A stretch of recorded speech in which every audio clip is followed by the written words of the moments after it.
morning, Access. My name is Liz. I am so pumped to be with you today for week 2 of My Big Fat Mouth. Listen, if you missed last week, Pastor Jason kicked off this series talking about complaining.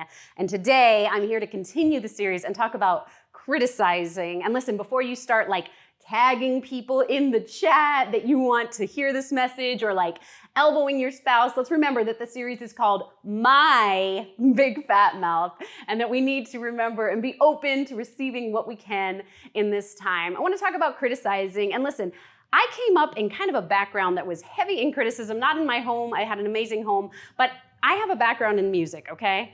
My degree is in music. I grew up singing in theme parks, doing all this randomness, musical theater. And to do all those things, you have to have what's called an audition.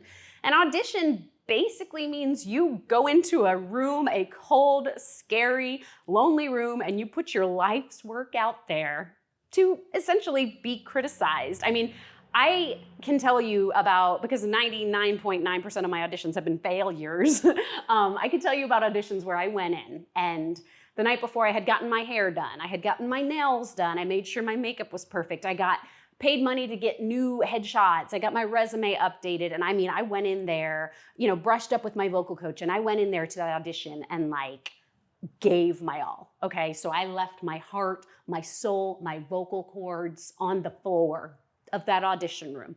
And you just finish and you're like, I'm gonna open my eyes and they'll probably be in tears. I mean, it's emotional. I know I just nailed that. And you just finish, you look at them and they go, thank you. That's it. Cricket, cricket, cricket, cricket. Thank you. That is it. Okay, talk about a knock to self-esteem, a knock to confidence. Maybe it wasn't that for you. Maybe you were a sports person growing up. Maybe you had a coach that just criticized you and was like, you, blah, blah, blah, blah, blah. Maybe you had somebody in your life that was very critical of your appearance, of the way you talked. Whatever it is, I think we've all been there, right? We've all just faced criticism. The truth of the matter, though, is that criticism puts a wedge between us and others, but it also puts a wedge between us and God. And I want to talk to you about that a little bit today. We often criticize others, but we hate being criticized. If we're honest, I want to read you a verse that is highly familiar if you've been a Christian any amount of time. But it's interesting because a lot of times we'll read this verse, we'll take it and we'll go, and we forget to read the verse right after it. And I think today, the verse right after it holds some interesting truth for us. So this verse is found in Galatians 5, verses 14 and 15, and I'm reading from the New Living Translation today. But it says, "For the whole law can be summed up in this one command: love your neighbor as yourself." Okay, that is a familiar verse. We all know that. We've all talked about that. We all say, love my neighbor as myself. But let's read the verse after it and see what it says. "But if you are always biting and devouring one another, watch out. Beware of destroying one another." Can I talk to you about that? Let's think about that last line there. It says, beware of destroying one another. Did you ever know that verse came right after a verse that said, love your neighbor as yourself? What's interesting to me about the Bible is a lot of times we take these great commands, the ones that are very good for greeting cards, like love your neighbor as yourself, the ones we'd put on a t-shirt. I've never seen beware of destroying one another on a greeting card or a t-shirt, and yet that's the verse after it. It's almost like the writer of the Bible is saying, yeah, I know this is hard. Now, how do we do this? What does loving my neighbor look like? Well, maybe in this case, it looks like not destroying my neighbor. If you'll get real honest, take a minute and think about this. What are your critical words maybe destroying in your life? Are they destroying your marriage? The potential to grow because you're constantly criticizing your spouse? Are they destroying your kids? You're criticizing them and they've become so beaten down that they stop, or they're lashing out, or they're not thriving. Can they even destroy being a witness for God?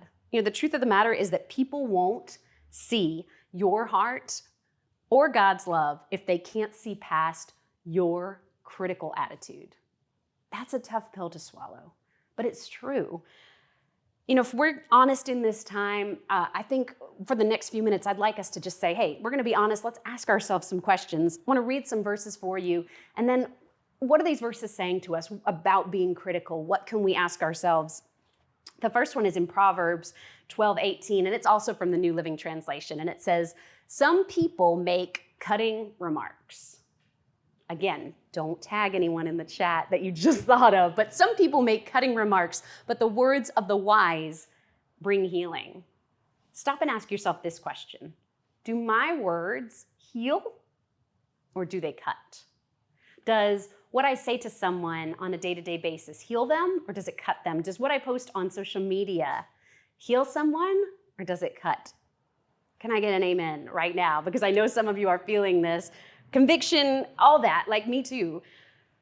Next verse I want to read is Ephesians 4:29, also from the New Living Translation, and it says this, don't use foul or abusive language. Let everything you say be good and helpful, so that your words will be an encouragement to those who hear them. Let me ask you this question. Do my words abuse or do they encourage? When I say something to someone, how do they leave? How do they feel after I've spoken to them? Do they feel beat down and abused, or do they feel encouraged? I told you about my background in doing music and coming up in that. In college, I was in a touring singing group, okay? And you had to audition to get into this group. And this group was one of the most critical environments I had ever been in. We would sing and do our ministry, which it was supposed to be a ministry. And as soon as we were off the stage, we'd re-listen to it so that we could criticize everything we had done wrong. It started to become so ridiculously open to criticism that I remember people looking at me while I was on stage singing and ministering and giving me this kind of look like. And I know a good stank face, but I also know enough to know that when you're in ministry and when you're ministering to others, that is not the time. It became so paralyzing for me that I truly stopped being able to even flow in ministry. I wasn't thinking about, what are the words of this song? How are we bringing Jesus to somebody? I was just thinking about, I better make sure I sound good and don't go flat on this note, whatever it was. About 3 years after that singing experience, 2 of the gentlemen from that group called me up and they said, can you come in and sing on a project we're working on? I just remember being dumbfounded. And I said I would do it. And truthfully, the whole time I was going, why in the world would they call me? They hate me. They hate my voice. They hate everything I am. Why would they call me to sing on their project? And so finally, by the end of the day, I brought it up to them and I was like, guys, I kind of always got the impression that you hated the way I sang. You hated my voice. You were pretty critical to me. And they're like, oh no, that's just how we treated all freshmen or, whatever it was. And I was just like, whoa. I had carried this weight for a while thinking I'm really not good enough to compete at their level. I'm not good enough to be ministering at this level. My voice isn't right for it. And meanwhile, they were just being used to such a critical spirit that that's how they were. I want to bring this point to you today, and I cannot emphasize this enough, okay? It's this. You have no idea how much one word of criticism can change someone's life. Someone who thought they were going places, someone who had belief and hope and even if it was naive, but just expectation, you have no idea how one word of criticism can change someone's life. But similarly, you have no idea how much one word of encouragement can change someone's life. See, today, I want to kind of land here and talk about this. I believe there's 2 types of people, and I want to find out what kind of person do you and I want to be. The first type of person is this person. They are the fault finder, the fault finder. I'm going to tell you a traumatic story from our life. I never knew what the term nitpicking meant until 2 summers ago when our house was visited by lice. Okay, so I just said lice. I know some of you immediately started scratching. Immediately. It's one of those words where if I say it, it makes a little shiver go down your spine.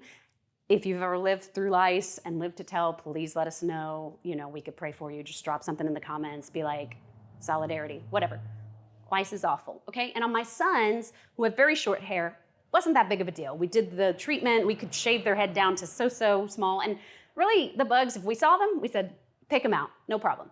My daughter, who has long, gorgeous, thick hair, okay, we got the lice, and I found out that you had to do something called nitpicking, which meant that strand by strand by strand of her hair, we would sit there and go through and make sure even there wasn't one single tiny little nit.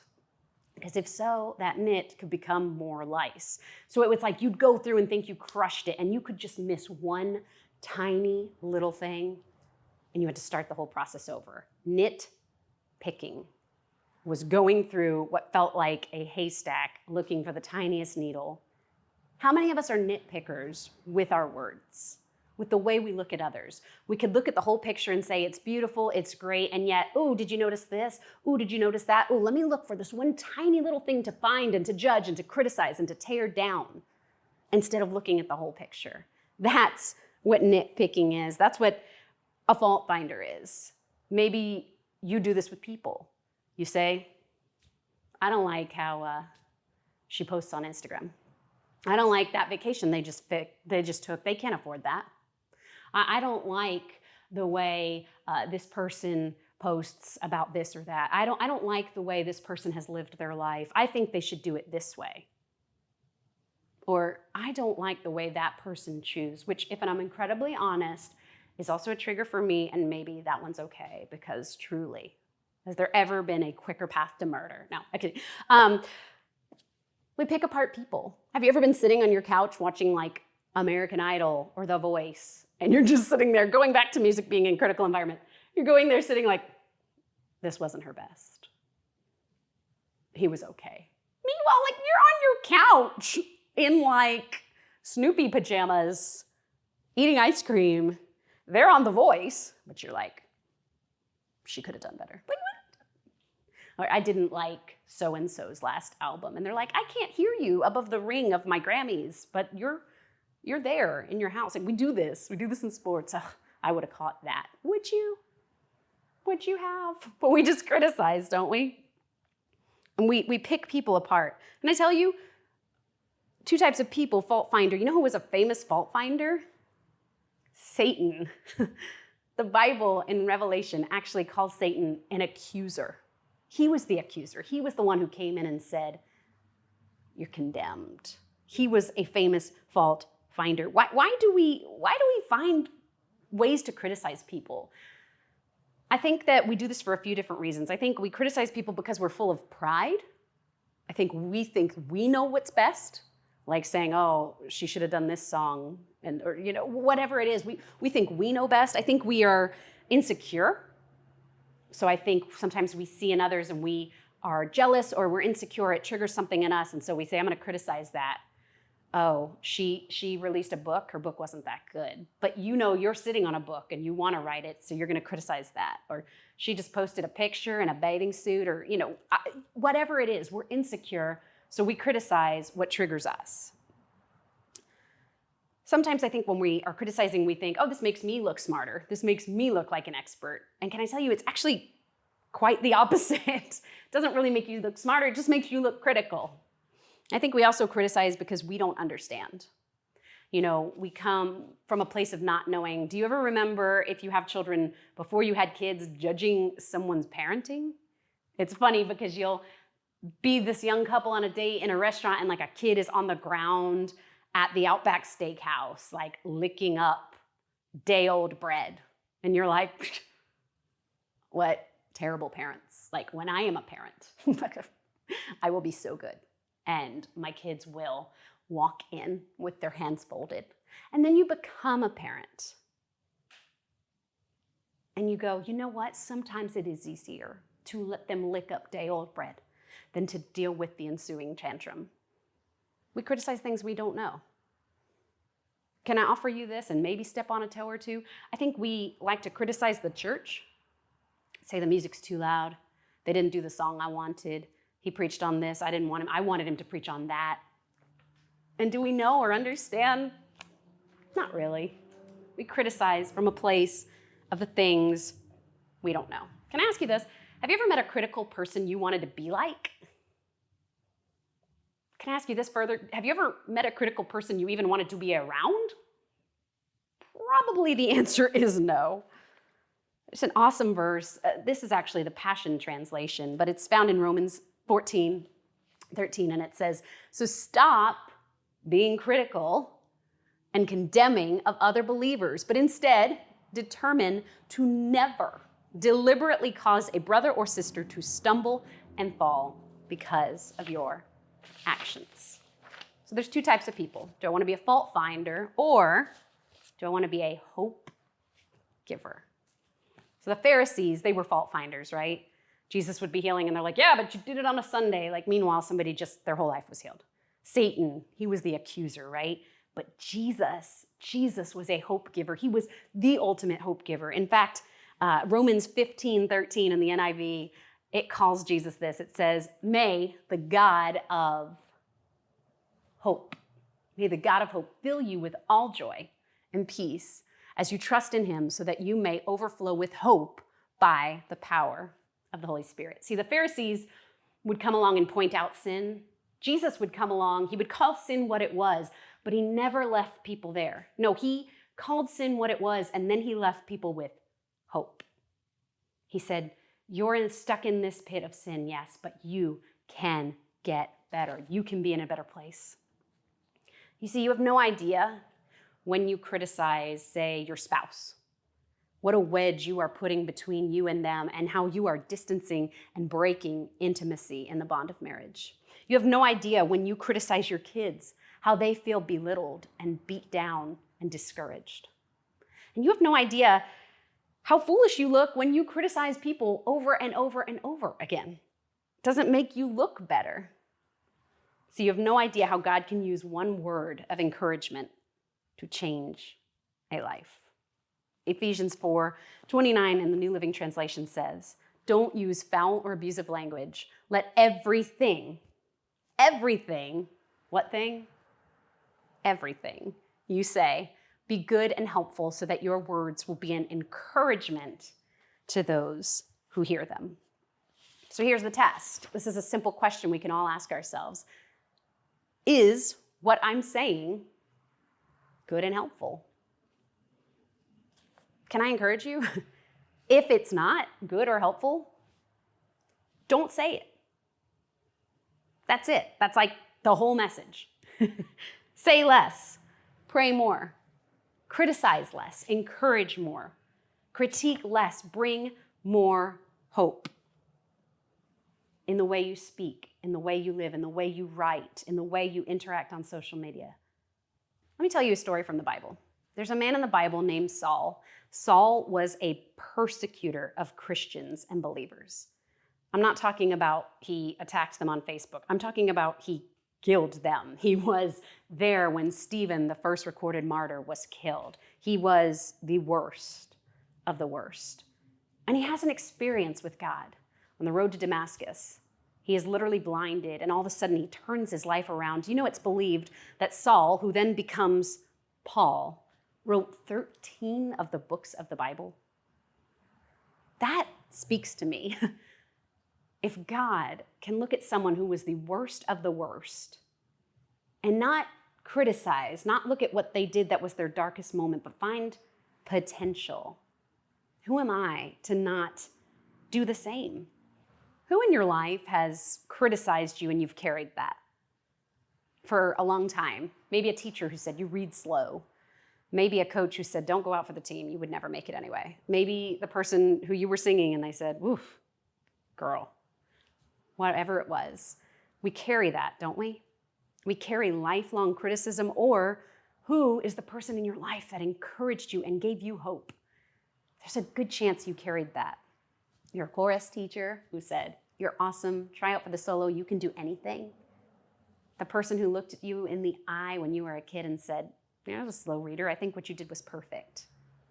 The person who saw past your worst and into your potential, like Jesus did. Either way, we will carry those words of criticism or those words of encouragement. So what do you want to do with your voice? Do you want to be the voice someone carries of criticism, of being beat down, of being condemned? Or do you want to be the voice of hope in someone's life? Years ago, I heard from a pastor that I admired this idea. He said, a lot of people, when they meet someone new, cross their arms and say, prove yourself to me. He said, I made a decision many years ago to start everyone at 100. To say, I'm going to choose to start you at 100 today because I believe in you and I want the best for you. And instead of coming up to you and saying, prove it to me, I'll start you at 100 and try to believe that there's good in you. See potential as Jesus did in the Bible over and over and over and over. How can you change someone's story today? With your criticism or with your encouragement? Let me leave you with this thought. The world has enough critics. It's true, the world has enough critics. Someone's gonna beat you down mentally, verbally, on social media, in person, whatever it is. The world has enough critics. So let's choose to bring hope instead. When I look at Jesus, his life, his teachings, and the way he lived, I truly believe that's what he would do. Let's pray. Lord, many of us, as we were listening to this message, thought of critical words that have been spoken over us. We remembered times someone was cruel to us, and yet also the times of encouragement, the times of hope, the times that someone was kind. We've all been given a voice, so today I pray that we will look at our words and say, am I going to be a fault finder or am I going to be a hope giver? We know this world is filled with critics, so today we decide to not be one of them. Instead, to bring the hope that only you have. Forgive us our critical attitudes, and God, today we go forward committed to being hope givers to this world. Thank you for that amazing message, Pastor Liz. We all need to be reminded to check our perspective and remember to be life givers, not fault finders. I can't say it enough. We are so thankful that you joined us online today. Remember that there are several ways that you can give, either at access.tv/give or by texting any amount to the number 84321. And you can also learn more about anything that you've heard today at access.tv/info. We can't wait to see you guys at our back to school hangout on August 22nd and our night of worship on August 30th. It's gonna be a great end to this month and we can't wait to spend it with you. God bless you and have a great week.